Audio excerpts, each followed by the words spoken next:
Welcome to the Sprinter Van Build Series. My name is Daryl, and today we will be covering Chapter 8, which is the insulation and vapor barrier. Let's begin.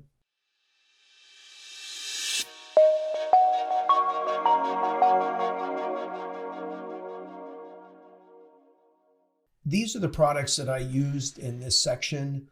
I had chose to go with the 3M Thinsulate product along with the Reflectix for my vapor radiant barrier. I use the aluminum tape. You will just see that for seaming, and I use the 3M high strength contact adhesive to hold the Thinsulate to the wall. The 3M Thinsulate product I used was the SM600L. Based on the different requirements of your van, depending what size you have, whether it's a 144 wheelbase Sprinter or 148 Ford Transit with the sliders, this is just giving you an approximation. The ProMaster is going to need about 60 linear feet. I have the 170 wheelbase. I used more than 60 linear feet. I did use 70 because I didn't have any windows in my van. I needed to take some of this additional material because I was stuffing it in the different cavities of the van as well. This QR code up here is the link to a person on eBay that sells a lot of different van accessories for the DIY people out there. Highly recommend that you go there. He does offer a couple other variations of insulation.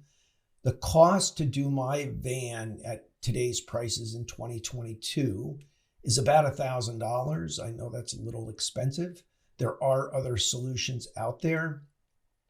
I personally chose the 3M because I did want a better product. It is approved for the use in automobiles. It's something that's used in automobiles all the time. But you could go with rock wool. I chose not to even consider the spray insulation foam because that's a pretty permanent situation. But most importantly, one of the things that I found driving around for a few years is even though you insulate everything and you put all your sound deadening material in there, even though you're not getting much outside noise, there is a lot of inside noise. So between all of whatever you're hauling around with you, whether it's bikes or pots and pans and glasses and all that other stuff, that stuff is going to rattle and vibrate inside of your van. So this will help sound deaden it and insulate your van, but it is not going to take care of it all. Really think about what you want to do on a budget and then just go from there. This is, as I mentioned, the 3M insulation comes out in this roll. It is vacuum sealed, so it is compressed when you receive it. This stuff is so easy to work with. It's not a fiberglass insulation. It is not itchy. All you need is a T-square, a pair of scissors, and chalk. And even with the chalk, you can see I put a very light line down on there, but you just take a measurement of what you need, you draw it out, and you cut it with the scissors. It's that simple. Keep all your scraps because you will use those to fill the holes, the small holes in the different areas of your van. With this, as I said, it's very simple. All you're doing is taking your tape measure and measuring. Then once you get this, you cut it out. You just dry fit it to make sure it fits well. Then you take your 3M contact cement, spray the wall. Then you take the back side of this, which is the white fiber material. You spray that, follow the directions. I think it's a few minutes. Then you just stick this on the wall and it's done. As I said, all of my scraps, you'll see I started to push all that insulation into all the wall cavities, all the different holes. So make sure you don't throw anything out because you will use this stuff as you go along. In the bathroom area as well, you can see when you cut this material, I make sure I cut it long enough to go all under here and over here. So I might even take my measurement from this point where my mouse is going over to here, and then I'll take it. Make sure you wear a pair of gloves because some of these edges are sharp on the aluminum on the van. And then you're just going to be pushing this insulation into the wall cavity. As you can see from here, this insulation goes all the way back out to this B-pillar. The next thing that I started to do was to put the Reflectix in. I wanted to have a radiant barrier, vapor barrier. And this is quite simple. As if you saw in the previous videos, we have a 2x4 wall structure back here. So what I'm able to do is actually use a staple gun and staple it. And then what I'm doing is cutting my Reflectix.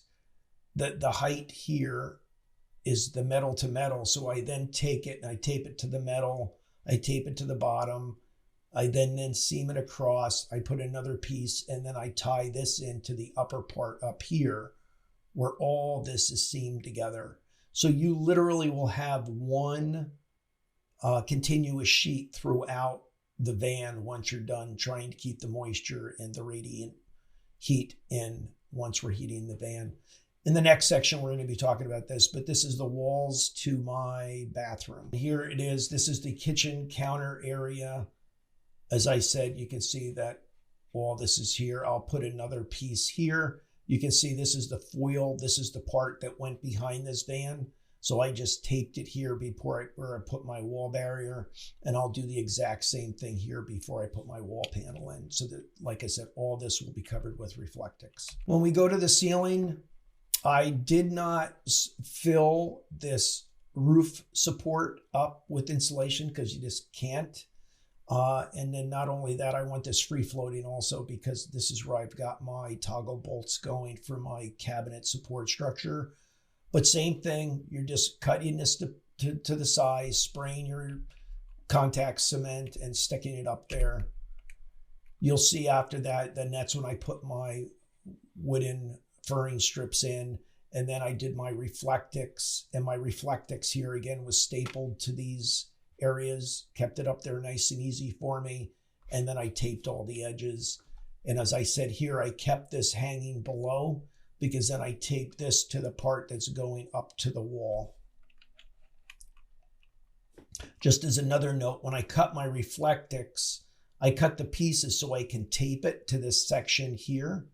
So I don't cut my Reflectix from the top and then go all the way down because I want to make sure I have something to tape to there. Here what I did is I said I stapled this in, and then I'll take tape and cover all the staples up with the tape as well, just to give me a solid. Again, here, this is where we're filling in the wall cavities. And as I mentioned before, these are the rivet nuts that are in place for my upper cabinets. And like I said, even here, you'll see that I put my tape, I cut my straight line so that I know that everything is going to be there. Window area in the back, this here, again, I kept this open just to show you that we did staple it to here, but everything is taped, tape it to the metal. Then I'll take another piece, bring it down here, and then staple it to the wooden frame around the window. So this is the Reflectix on the passenger side. As you can see on the top, it's all sealed here, all stapled. Everything is ready for walling material. It's that easy. This is probably the easiest part of the van. If you have any questions, any comments, leave it below. Thank you very much for watching. Remember, we have 22 videos in the series. There's links in the description to each section if you want to go around and take a look and see what we've got. Thank you very much for watching. Take care.